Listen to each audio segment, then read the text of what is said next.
So this is ULI. UPI आप सबने use किया हुआ है. यूपीआई इज सो रेवोल्यूशनरी, इतने ज्यादा उसके फायदे हैं, उसने ट्रांजैक्शंस को बहुत आसान बना दिया. सही बात है. In a few clicks you can send और रिसीव मनी, एनीबडी कैन.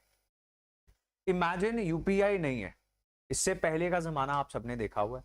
क्या होता था, आपको पैसे लेने हैं किसी से तो आपके पास मशीन होनी चाहिए. If you are a business, है ना, मशीन पे बैंक चार्ज करेगा 2.5%, 3%, एंड उसको लेकर लड़ाइयां होती रहती थी कि हम नहीं देंगे तुम दो, है ना, because it was not clear कि किसको चार्ज करना है. दुकानदार इस कॉस्ट को बेयर करे या फिर कस्टमर करे. तो this was an additional tax on someone at least, right. या फिर आप चेंज ढूंढते रहते थे. यूपीआई ने सब कुछ रिजॉल्व कर दिया एंड आपके सभी बैंक अकाउंट्स वहां पर लिंक कर दिए. आपका सारा डेटा यूपीआई के पास है एंड बहुत आसान हो गया.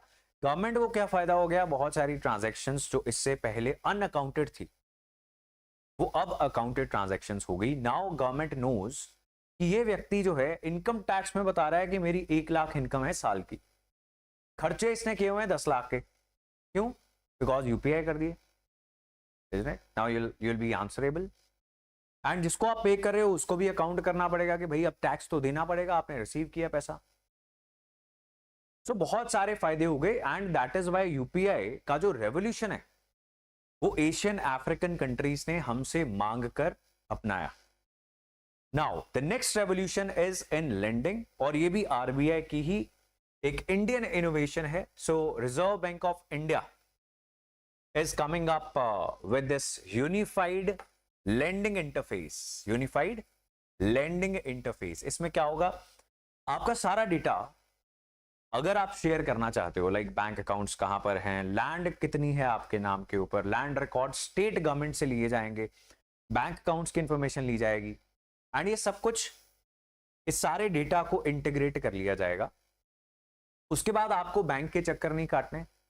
लोन लेने के लिए बैंक आपको लोन ना दे, फिर आप जाते थे मुथूट या ऐसी किसी कंपनी के पास या किसी और एनबीएफसी के पास, वहां से नहीं मिलता था. So it was a lot of harassment, right. And you need credit to grow your business. Farmers need credit for the next season of agriculture, because पैसा जो है जिस फसल की कटाई होगी वो बाद में आएगा and so on. So basically unified lending interface में सारी जानकारी होगी, लैंड रिकॉर्ड से लेकर आप कितना खर्चा करते हो, आपके खातों में कितना पैसा रहता है, आपका प्रीवियस फाइनेंशियल रिकॉर्ड कैसा है. All you need is go on this app that they are going to create. वहां पे जाके लोन अप्लाई करोगे, जितनी भी कंपनीज हैं उन सब के साथ सारा डेटा शेयर कर दिया गया है and they all will be competing to give loan to you, अगर आप एलिजिबल हो. ठीक है जी. You don't have to go anywhere. In a few clicks, if you are eligible, you will get the money in your bank account as a loan. Is this clear? So that is what unified lending interface is.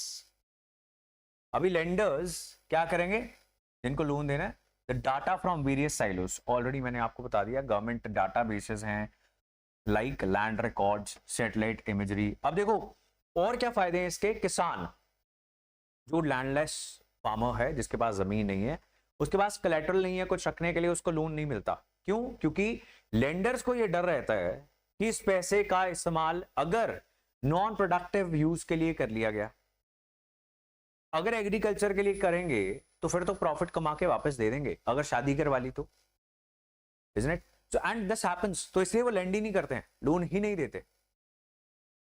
So अभी what they will do is, because they have all the data, this money is being utilized for what? वो भी उनको पता लगता रहेगा, right? So nobody can get a loan for their business or for agriculture, for farming and use for some other purpose. तो वो चीज भी avoid की जा सकेगी अभी. So that is what unified lending interface is. Is this clear?